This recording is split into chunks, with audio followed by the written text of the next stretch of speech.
delante del Señor, que su suegra tampoco se va a perder. Amén. Gloria a Dios.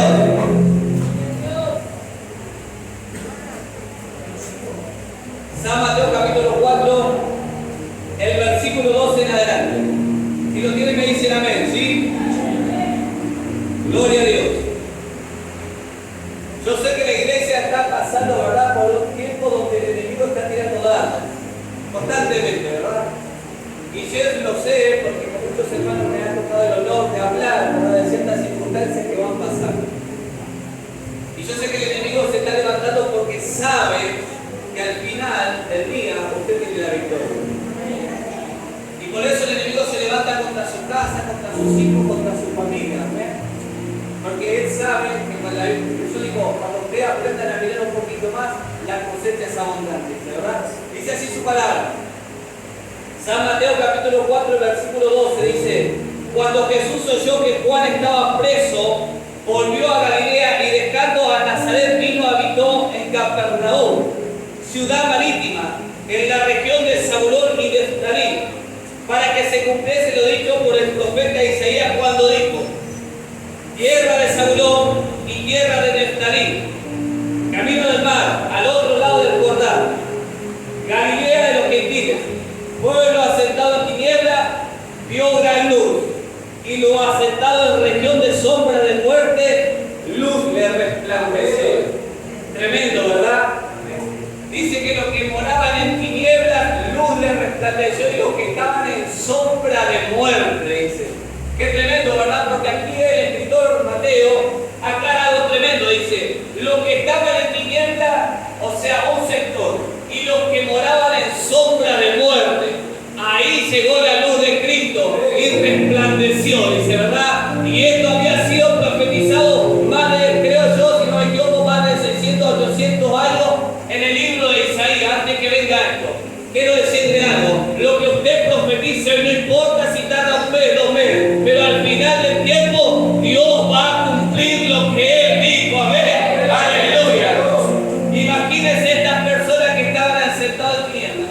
Ahora, para entrar en el trasfondo histórico de lo que estamos hablando, del por qué esta profecía, es porque el pueblo de los Galileos y todo ese lugar se habían rebelado contra Dios y se habían apartado del Señor. Amén. Entonces Dios los metió, ¿verdad?, en una zarata, que vino los asirios y tomaron ese lugar. Por eso la Biblia dice Galilea de los gentiles, porque no habitaba ya muchos judíos, sino que habían venido, de verdad, los extranjeros y tomaron ciertos territorios de aquel lugar. Y ahí dice la Biblia que estaba en tinieblas y en oscuridad y en sombra de muerte. Amén. Cuando hablamos de Galilea de los gentiles, cuando la Biblia explica algo claro, no significa que porque era algo específico, sino que lo que da a entender que era como Derqui, como José Cepaz, como San Miguel, un lugar común, simple, a igual de todos, que estaban lejos de Dios. A eso se refería, ¿verdad?, Galilea de los gentiles. Y ahí el Señor Jesús se acerca. Y en este punto que vamos a hablar en esta noche, es que hay lugares que son territoriales, ¿sabes? Ahora, cuando hablamos de territoriales, significa, por ejemplo, una familia, hay tradiciones. Hay gente que viene del catolicismo, hay gente que viene de la umbanda, hay gente que viene de la brujería, hay gente que viene, ¿verdad?, de amuletos mágicos. Y todo esto, ¿verdad?, nosotros atraemos a nuestra vida. Y muchas de las personas, ¿verdad?, conviven con eso, de las tradiciones. Por ejemplo, alguien que no puede dormir, pone un vaso de agua abajo de la cama, dice, ¿verdad? Yo me acuerdo, antes que me dice, bueno, no, metió el vaso de agua y se acabó el problema.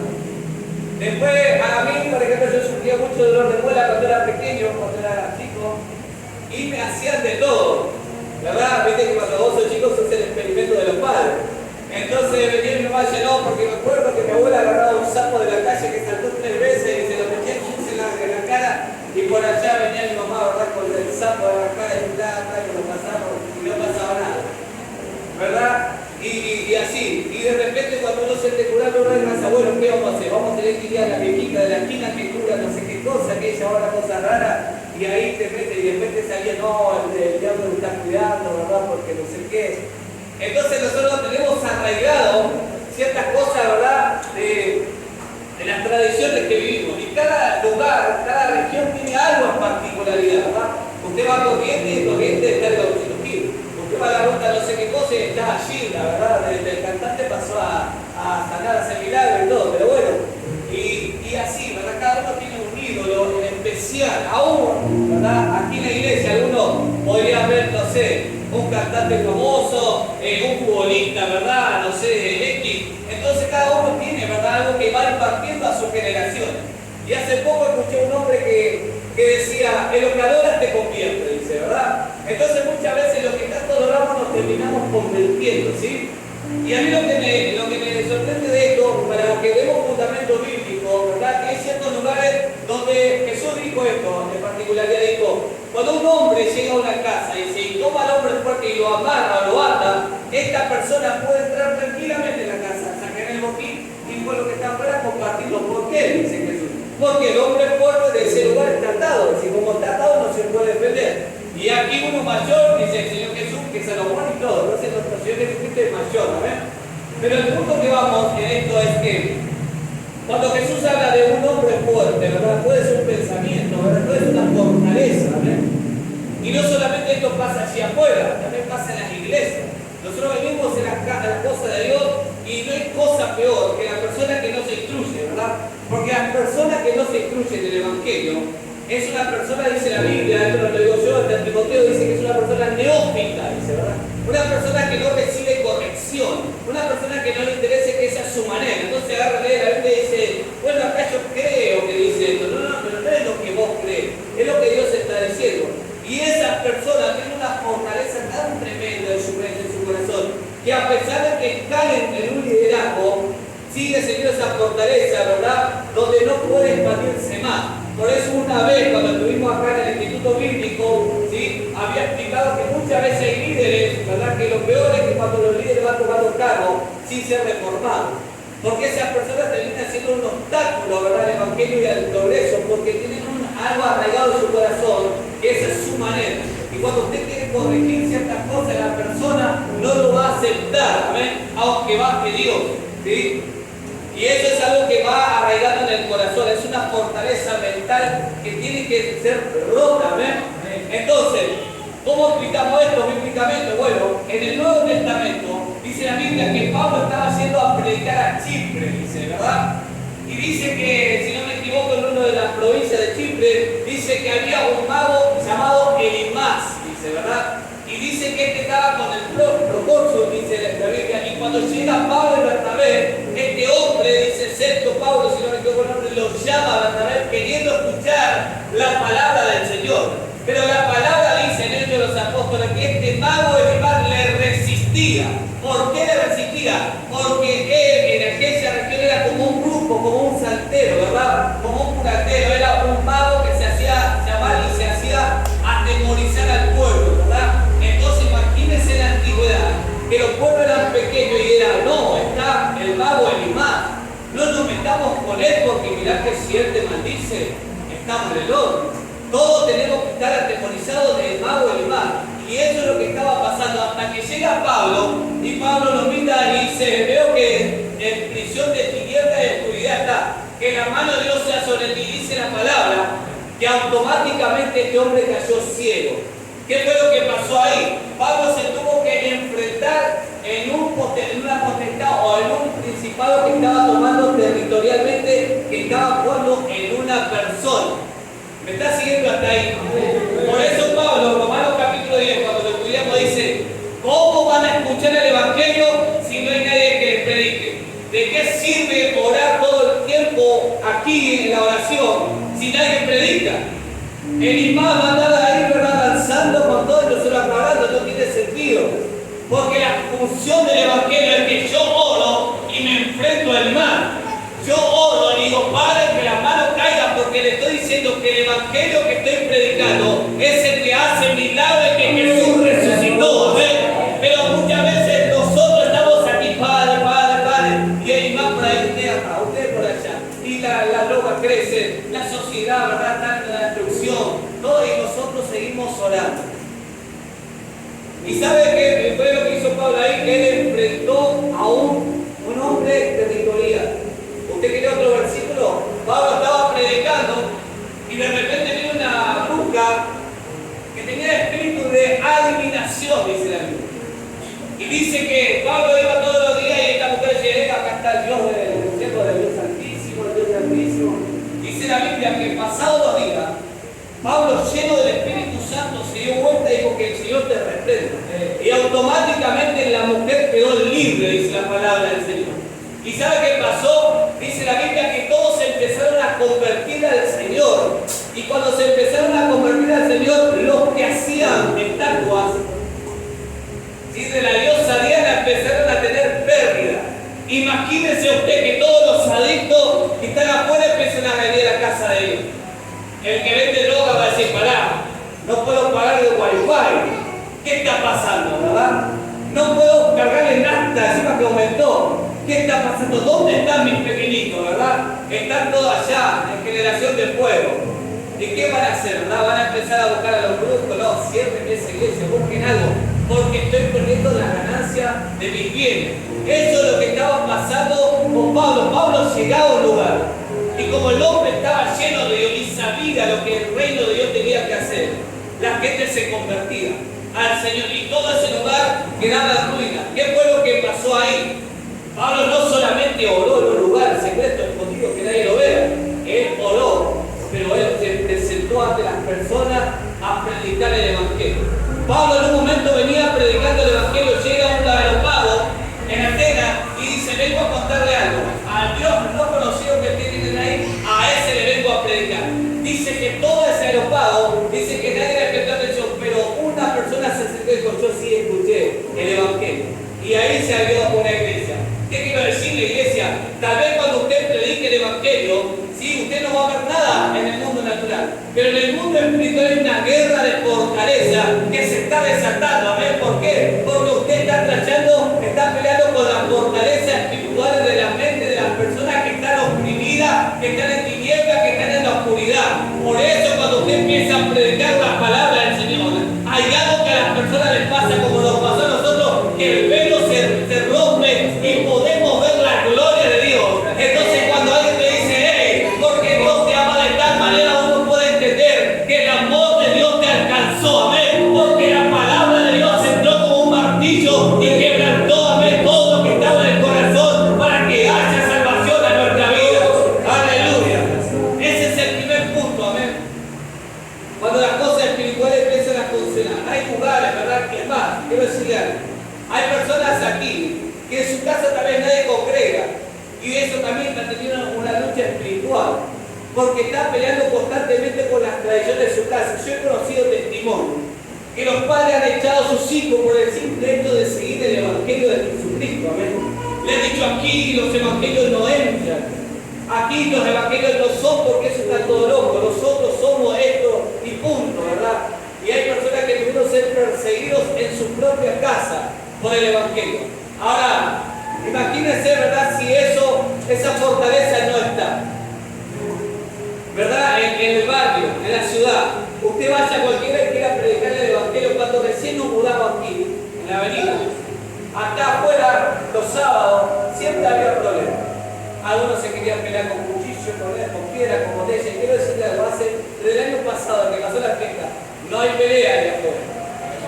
¿Por qué? Porque la palabra de Dios es clara, hermano. Dice, bienaventurado, dice, aquella ciudad que reinan los justos, dice, porque esa ciudad va a tener paz. Y quiero decirle algo, usted es el canal de que la paz fluya en la casa, en el barrio, ¿amén?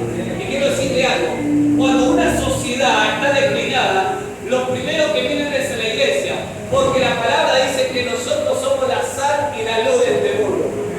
Ahora, si el barrio en la que estamos, en la ciudad que estamos viviendo, entonces la iglesia se tiene que mirar, no mirar a los brujos ni hechiceros, sino qué está haciendo la iglesia de que la ciudad está tan declinada al mal. Y yo, mira hermano, yo ando mucho en la calle, por mi trabajo, por muchas zonas. Y muchas veces me toca entrar a zonas donde en una esquina hay un basural de una cuadra completa. Hago 3 cuadras más, vuelvo a encontrar otro basural gigante. Hago otras 3 cuadras más y vuelvo a encontrar y hago una cuadra más de una pequeña iglesia. Y la pregunta es, ¿por qué esas ciudades están asentadas en tanta suciedad, verdad? Y ahí es donde uno se pregunta, ¿cuántos creyentes son los que van a tirar basura a ese lugar? Porque aunque están en el camino del Señor, hay ciertas cosas que en su mente no les fueron reveladas, de entender que ellos son la luz y la sal. Entonces hay personas que simplemente llegaron a la iglesia para ser salvados, ¿verdad? Señor, sálvame de esta mugre. Pero no son capaces y no, voy a construir un buen tacho de basura en la puerta de mi casa y la basura que tenga lo voy a poner en el tacho. Eso estamos hablando en un ejemplo básico. Imagínense más, a mí me ha tocado ir a cierta zona, ¿verdad? A la zona sur, que en la vereda había caballos muertos, iglesia. Imagínense, ¿verdad? Porque la sociedad funciona así, porque muchas veces aprendemos, ¿verdad? Colectivamente. O aprendemos visualmente. Si el vecino tira la basura en la esquina, porque yo no lo voy a hacer. ¿Acaso es bíblico no tirar la basura, verdad? Entonces copiamos ciertas cosas porque solamente vemos en otro. Y así pasa muchas veces. Si el hermano no perdona, ¿por qué voy a perdonar? Y quiero decirle algo. Una ofensa allí afuera es una oportunidad para demostrar que usted es diferente. Leí un libro una vez que decía que estaba en guerra Corea del Sur y Corea del Norte. No me acuerdo cuál de los coreanos era, pero dice que uno de los partidos dice que hicieron un muro gigante para sectorizar Corea del Sur, Corea del Norte. Dice que en uno de estos lugares viene uno de los coreanos, ¿verdad? Traen camiones llenos de basura y los tiran al otro lugar. Dice que la otra parte agarró también unos cuantos camiones y puso mercadería, puso víveres, ¿verdad? Para limpiar, puso de todo. Y ahí adentro puso una carta gigante. Y fueron los que le dijeron, cada uno da lo que quiere. Qué tremendo, ¿verdad? Porque si usted está lleno de Dios, iglesia, cuando le toca a enfrentar ciertas tinieblas, usted tiene la luz. Y sabe que usted puede vencer en cualquier área de su vida, siempre y cuando usted quiera. Porque cuando no queremos, hermanos, usamos la fortaleza de mi papá, de mi abuelo y de mis ancestros. Porque es más fácil refugiarse, ¿verdad?, en lo que éramos y no en lo que somos. Yo muchas veces escucho a la gente decir, no, porque yo antes me encantaba sacar armas, yo antes me encantaba sacar la cuchilla, ¿verdad? Y siempre con su testimonio. La Biblia dice, nosotros, que aunque parezcamos que somos mensos, pero la Biblia dice, somos astutos. Y que esto lo dice la versión Reina Valera, dice, yo lo envío a ustedes, dice Jesús, como lobo en medio de ovejas, pero sean mansos como la paloma, pero astutos como la serpiente. Entonces el Señor Jesús nos dice, vayan a hacerse los guapos por la vida, que lo que ustedes dicen, vayan y encuentren la diferencia que hay hoy en lo que son ustedes de lo que eran antes. Tal vez yo fui esto, pero a mí no me interesa contarle eso a nadie. Yo les cuento lo que Cristo hizo en mi vida hoy y va a ser mañana y me va a venir a buscar a mí y a todo lo que es de todo el Evangelio de ustedes. Aleluya. Gloria a Dios.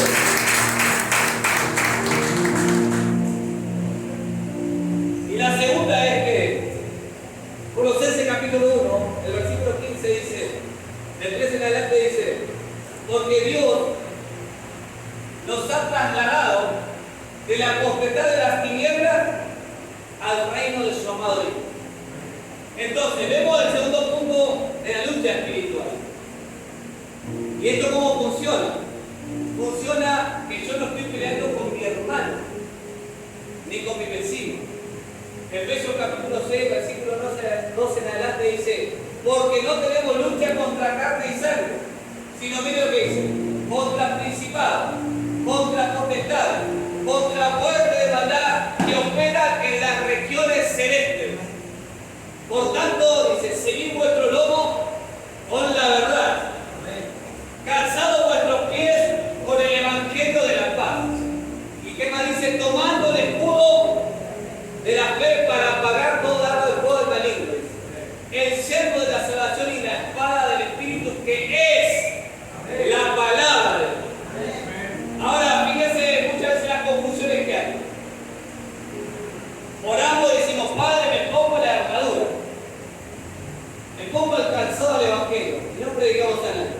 cansado te estás poniendo si no le evangelizaste a nadie? Tomo el escudo de la fe, Señor, pero me va a ir todo mal. Esta enfermedad me va a matar. Mi papá no me quiere. Ahora la pregunta es, ¿qué escudo tomaste? Porque de la fe no fue. Y sabe que el temor es lo opuesto de la fe, es la fe invertida en negatividad. Porque usted está teniendo fe para lo malo. Me va a ir mal, me van a echar el trabajo, la vida es dura, nadie me quiere. Eso es el temor invertido en una fe negativa. Usted está declarando la ruina en su vida. No voy a tener para comer, no voy a comer más asado. Subió mi ley, me subió la nafta. Pero la fe es diferente. Subió la nafta, pero mi Dios es el dueño del oro y la plata. Si me entregó un vehículo, también me va a proveer para la nafta. Si me dio mis hijos, también me va a proveer para mi negocio. Aleluya, porque no solo las naves Dios es mi proveedor. Ese es el escudo de la fe, iglesia. Mi familia se está destruyendo. ¿Qué voy a hacer? Voy a buscar el primer abogado para que no le saque nada. Entonces, usamos la palabra de Dios, ¿verdad? Como amuletos, pero sin entender el contexto. Tomo la espada, Señor, ¿verdad? Pero la Biblia, ¿verdad? Dice que usted tiene una espada. Dice la palabra de la espada. Ahora, yo no estoy diciendo en el mundo espiritual porque no tengo. Es entre paréntesis para allá. Estamos hablando del contexto de Efesios 6. Y la Biblia dice, no tenemos lucha contra carne y sangre. Amén. Yo no tengo que andar por la vida andando así, ¿verdad? Porque la palabra de la espada está aquí. Esto lo podemos ver en la revelación de Apocalipsis. Dice, vendrá, dice el Señor Jesús, y con la espada aguda de su boca saldrá. Dice, entonces, ¿cómo se usa la espada? Con la palabra. Usando la palabra de verdad. Pablo dice, trazando la palabra de verdad. Le dice a Timoteo.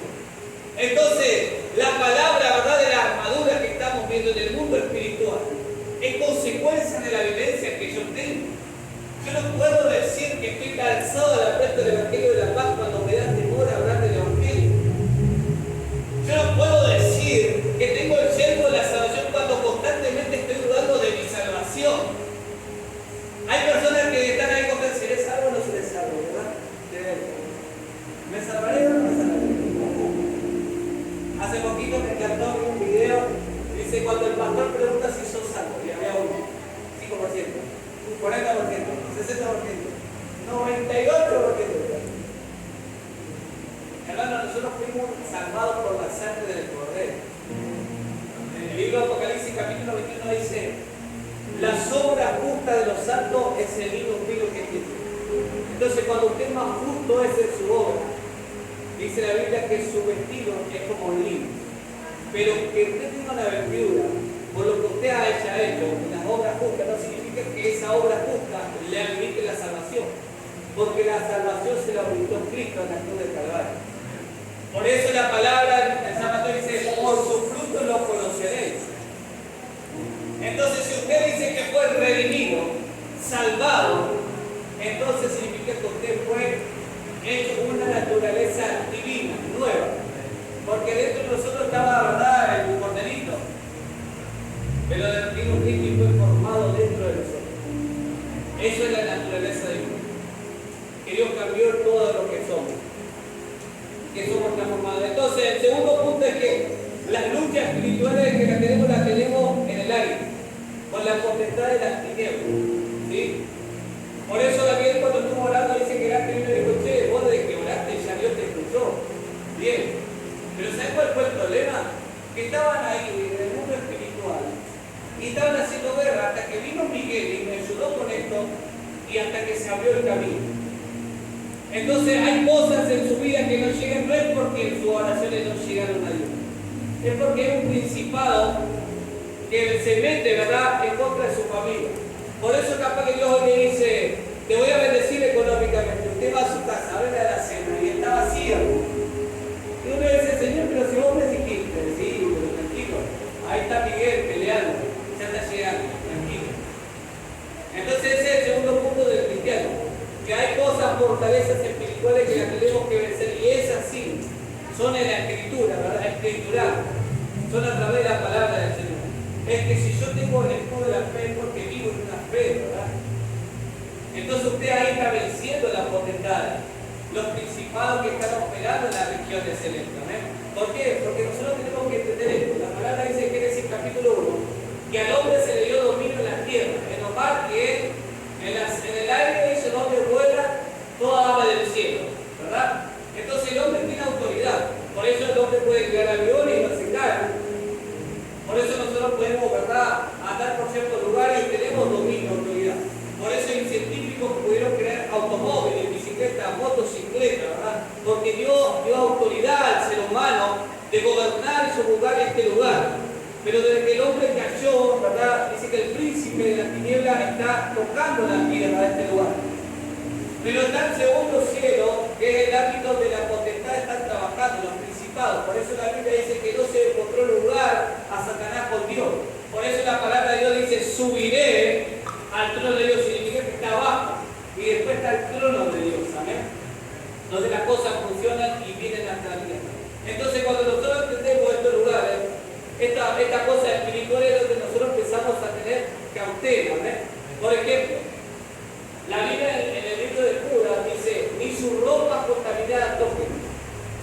Porque, quiero decirle algo, así como Dios tiene cosas para bendecirte tangibles, también hay cosas tangibles que traen maldición.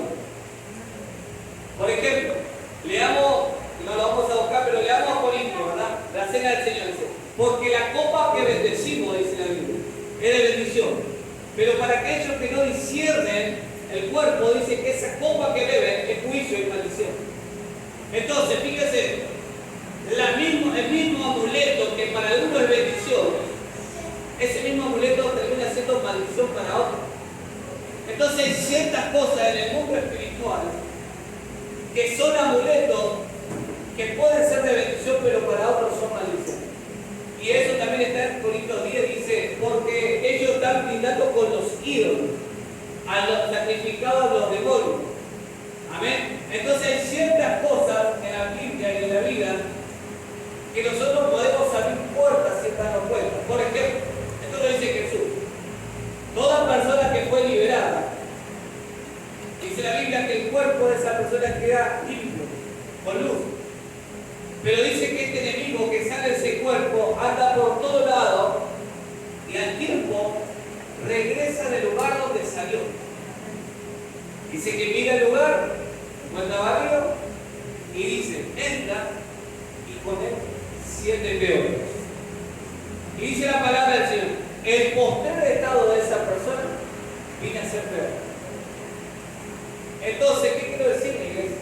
Que en el mundo espiritual hay ciertas cosas que si usted no se da cuenta y no vive las cosas correctas del Señor, eso que pareciera correcto lo va a empeorar. Porque Jesús dice, esas cosas que fueron libres, esas personas que fueron libres y no lo cuidaron, van a volver. Ahora, pero qué diferente es, ¿verdad? Cuando el enemigo venga y encuentra alabanza, encuentra adoración, encuentra evangelismo. ¿Usted piensa que se va a acercar? No se va a acercar. Pero si no encuentra nada, quiere decir que no. Por eso es que hay familias que se apartaron del Señor y su casa va a ser peor. Porque no entendieron el valor que llegó la luz a su vida. Pero dice la Biblia en San Juan capítulo 3, del 16 en adelante, dice, amaron más las tinieblas que la luz, porque sus obras eran malas. Entonces, si Cristo viene a nuestra vida, iglesia, y como le pasó a tierra de Talín Saulón, asentado en tinieblas, en sombra de muerte, luz la resplandece. Ahora yo les pregunto algo. La Biblia dice en San Juan capítulo 10, el versículo 10 dice, porque el ladrón viene a buscar, matar y destruir. Mas Cristo viene a la vida y la abundancia. Ahora, si el enemigo lo único que quiere hacer con nuestra vida es destruirnos, ¿por qué volvemos? ¿Por qué volvemos a la destrucción, verdad? Pero hay un pasito más, dice, pero Cristo trae vida y en abundancia. Y muchas veces preferimos, ¿verdad?, generalizado, porque incluso que preferimos vivir, ¿verdad?, en la derrota, en la destrucción. Porque no hemos entendido el llamado que somos espirituales. que esto que vivimos va a pasar y que nuestros cuerpos van a ser glorificados y que somos eternos y que esta vida que estamos viendo solamente es un abrir y cerrar de ojos. La Biblia en el Salmo dice, Señor, que el hombre más robusto vivirá 80 años, pero los como yo, Caquito, 70. El Señor en Génesis capítulo 6 dice, el espíritu no contenderá para siempre, porque el hombre ciertamente es carne, sus días serán 120 años. Ahora yo le pregunto algo.